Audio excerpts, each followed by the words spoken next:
Desde la base de la administración de la vida contemporánea, aparece el Homo Faber, que es el sustento del modelo del trabajo, como concreción del esquema, que es un esquema dilecto de la modernidad, y lo mismo también del tiempo contemporáneo. Es toda esa lógica que sitúa la naturaleza en la imagen de un objeto que está a disposición de todo tipo de requerimientos reclamados por la fabricación, por el experimento y por el control. Esto concierne al paradigma operativo con que se instituye ese espacio cerrado de lo técnico, donde la existencia se conforma, queda conformada al movimiento de la eficiencia, la eficacia, de la funcionalidad, de la utilidad y, sobre todo, de la acumulación. Una experiencia que aparece asociada a actos de rutina, actos rutinarios, de cuerpos mecanizados que aparecen oscilando en espacios cada vez más escindidos de cualquier sentido. Ajena también al movimiento de los escenarios en que discurre una identidad propia, originaria, constitutiva en los intercambios que se establecen en el margen de lo colectivo, de lo comunitario, de la intersubjetividad. De esa situación que tiene como base lo vital y que se instaura a partir del nosotros. Eso que Carlos Lenkersdorf llamaba lo nosótrico, siguiendo las formas lingüísticas de las culturas indígenas, las culturas del sureste de nuestro país, herederas de la tradición maya, que se establece a partir del vocablo tic, tic, tic. El nosotros, entonces. En este sentido, cabría apuntar, cabría señalar que al margen, fuera, en oposición a esa forma de organización que tiende a la administración, que favorece precisamente los elementos que se acaban de señalar, donde lo que impera es la eficiencia, la eficacia, la funcionalidad, la utilidad, la acumulación y sobre todo la perspectiva fundamental, el objetivo fundamental que tiene que ver con la obtención de la riqueza, el tener impuesto al desarrollo del ser. Digamos que esto es un ambiente que tiene como fundamento un desarraigo de lo demás, desarraigo de lo otro, desarraigo de la alteridad, donde priva ampliamente este criterio del cada cual y del cada quien. Es un desarraigo que de alguna manera se ha ofrecido históricamente a nuestra mirada, a nuestra consideración, a través de algunas referencias de carácter histórico, de esa historia que aparece oculta, de esa historia que aparece olvidada, de esa historia que carece de importancia, donde se ubican varias manifestaciones, varias experiencias de este sentido de lo colectivo, ¿no? Donde efectivamente acontece, donde efectivamente se desarrolla, se despliega una forma de administración. Más allá de esta administración económica, pudiéramos hablar de una administración de la vida, una administración de lo vital, donde precisamente no se pone en cuestión, se pone en cuestionamiento y ocurre un desplazamiento de ese desarraigo que se instaura, que se inaugura a partir de la modernidad. Dos, pudiéramos decir, son ciertas referencias históricas a estas formas alternas, donde se establece precisamente esta orientación que puede ser precisamente titulada como una administración de lo vital, como una administración de la vida, ¿no? O una de las manifestaciones de la vida en términos de su organización. Este lado opuesto de la condición que podemos considerar categóricamente como una condición miserable de lo humano, de la condición humana, es esa dimensión en que las relaciones entre diferentes mujeres y hombres no se desprende, no se alcanza a desprender del sentido de la horizontalidad. Es decir, a la verticalidad con que se organiza, con que se estructura la administración de la vida imperante, la vida capitalista, en su fase más brutal, en su fase más bárbara, que sería la fase neoliberal. Aparece precisamente, ¿no?, este esquema, pudiéramos decir, que se traduce en prácticas concretas de prácticas horizontales, donde acontece una disposición que se entiende que todo es parte de todo, que todos somos parte de todo y que todos de alguna manera formamos precisamente un sentido colectivo de la condición vital de lo humano, y donde la exclusividad tiende a desbrozarse, tiende también a eliminarse, tiende a ser dejada de lado. Se puede señalar que es un aspecto que se instala en la comprensión de lo imprescindible del diálogo, ¿no?, para establecer estas relaciones horizontales de unos seres humanos con otros, que tiene que ver con un despliegue de un sentimiento fraterno que se traduce en el desprendimiento de lo propio en beneficio de quienes lo requieren, en beneficio de quienes lo necesitan. Es un ejercicio vivo que tiene lugar precisamente en el don, en el dar lo propio, en otorgar lo propio, en beneficio del otro, ¿no?, del otro requerido del mismo. Las experiencias históricas que señalábamos con antelación, habría que situar una de ellas en los años 50, en el comienzo de esta década de los 50, en nuestro país, durante el sexenio de Miguel Alemán, a partir de la experiencia de esto que José Revueltas relata de manera bastante pertinente en una nota que él escribe, que él cubre, y que lleva por título La caravana del hambre en el desierto y la nieve, que tiene que ver con los mineros de Cloete y de Nueva Rosita de Coahuila, de la región coahuilense, que tienen que asumir como salida a sus problemas de violaciones a sus derechos, y que consideran que es necesario el desplazamiento desde el estado de Coahuila a la Ciudad de México, pretendiendo tener una entrevista con el presidente alemán, y que en esta caravana sobre el desierto y en una condición profundamente adversa en cuanto a a las condiciones climáticas, es una experiencia donde se muestra precisamente este desborde de la sensibilidad de lo humano situado en la gente sencilla, en la gente condescendiente del norte del país y de otras regiones también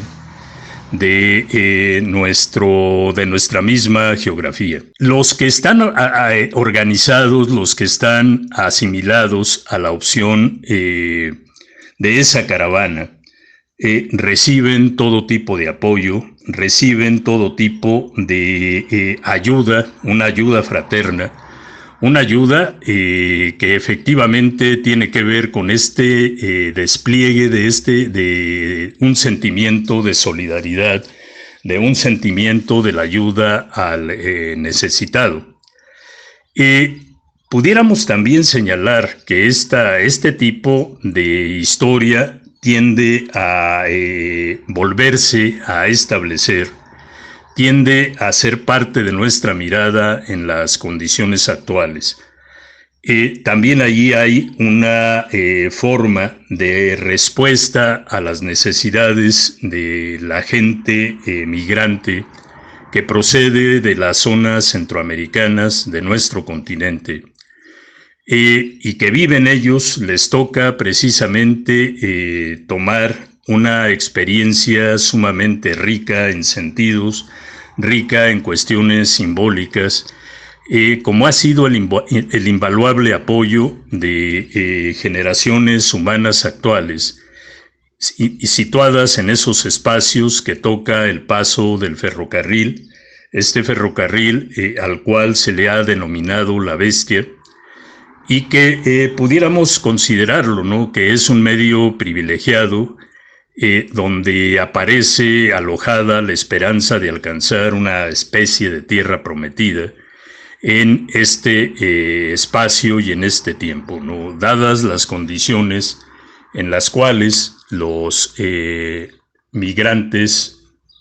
centroamericanos se ven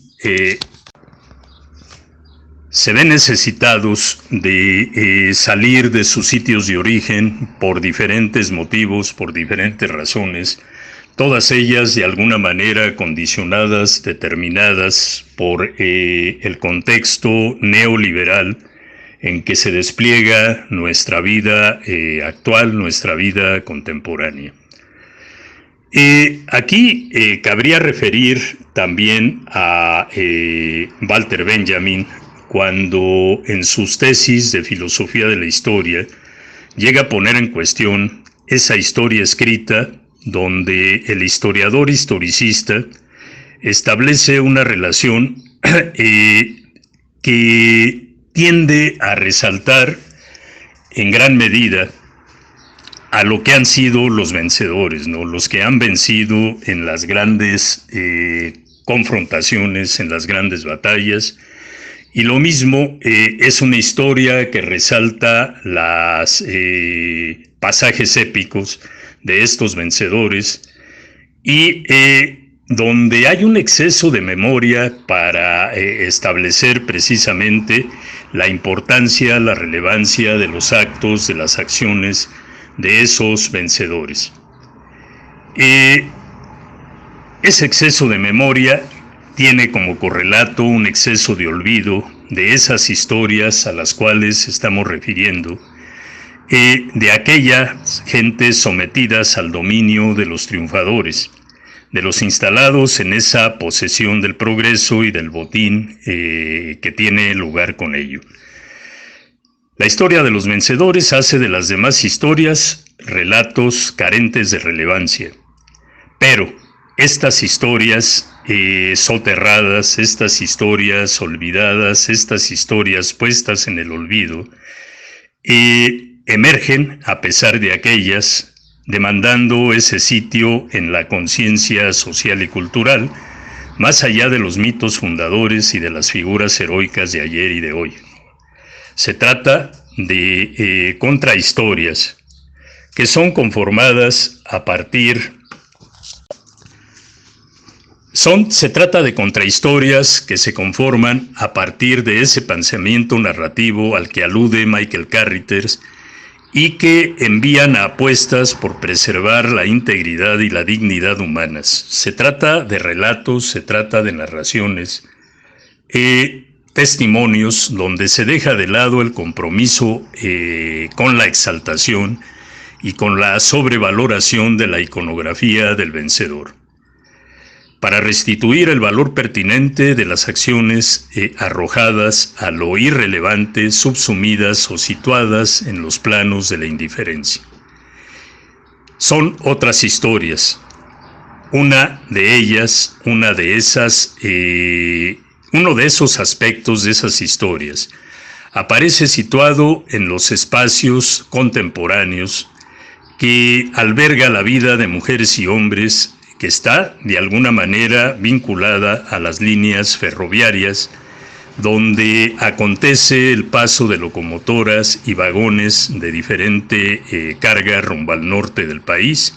y lo mismo rumbo al plano geográfico, que es la aspiración de muchos seres humanos que consideran que su destino aparece que pudiera consolidarse en el norte del continente. Se trata de una carga no solo material, también humana. Estamos refiriendo al espacio de la patrona en el estado de Veracruz, que constituye una historia de uno de los múltiples aspectos de esa historia de los vencidos, una conjunción de vidas de los poblantes de ese lugar, a la que son precisamente punto obligado de referencia para los transferidos centroamericanos. Allí acontece este espacio de encuentro, este espacio de avenimiento, fluir de la solidaridad, de la propia ayuda, a la manera precisamente, ¿no?, de una organización social que se ha articulado para dar socorro, esta ayuda, pan al necesitado, para brindar reposo a quien aparece limitado en sus aptitudes físicas y que tiene que reposar. Lo mismo se trata de un espacio que garantiza, que asegura la cura del lastimado, del enfermo, que también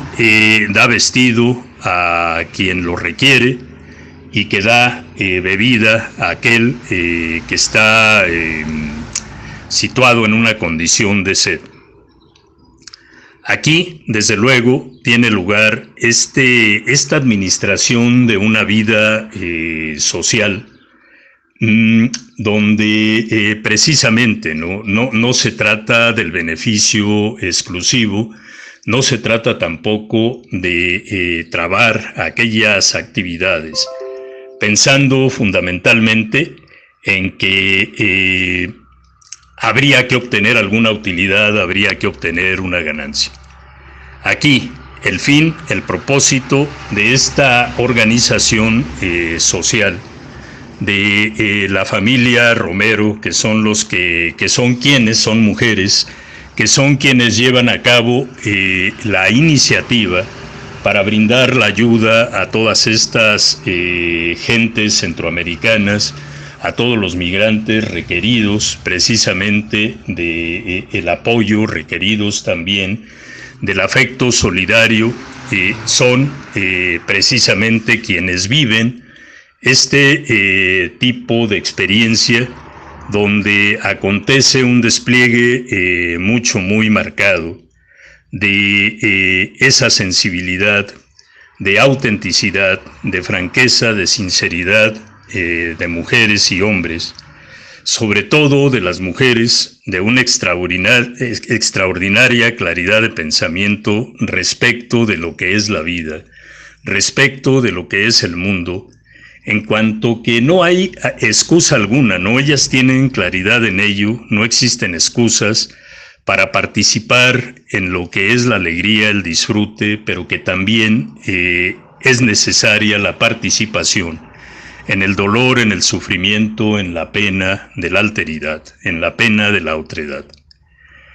Gente con una claridad de pensamiento y con una claridad también que se traduce en formas prácticas en relación con el padecimiento que aparece supuesto en el forzado abandono de lo propio. Una especie de desquiciante extrañamiento de la identidad, donde son puestos a prueba y muchas veces puestos en quiebra el ser y los planos internos de los seres humanos. Porque ellas estas mujeres, las patronas del estado de Veracruz, de alguna manera lo han vivido en carne propia. Hay gente que también en el marco de sus familiares han vivido esta experiencia directa. La necesidad de emigrar, la necesidad de salir del sitio de origen querido y asumir la aventura de un futuro incierto, de un futuro muchas veces poco promisorio, pero que se le presenta a todas estas personas en una necesidad que no se puede evitar. Esto entonces, hay una serie de palabras sencillas que estas personas, las patronas, y toda esta colectividad de la comunidad de la patrona en el estado de Veracruz han emitido, ¿no?, en sus declaraciones a medios comunicativos que tienen más o menos como base lo siguiente: tengo mi hijo en Estados Unidos y una hermana, y de por sí se nos parte el alma y damos de comer. Mi hija siempre ha vivido por fuera, de migrante, y le dice a la gente: mi madre está sembrando y yo estoy cosechando lo que ella siembra. Tiene hijos, cuñados, que el día de mañana posiblemente se aventuren.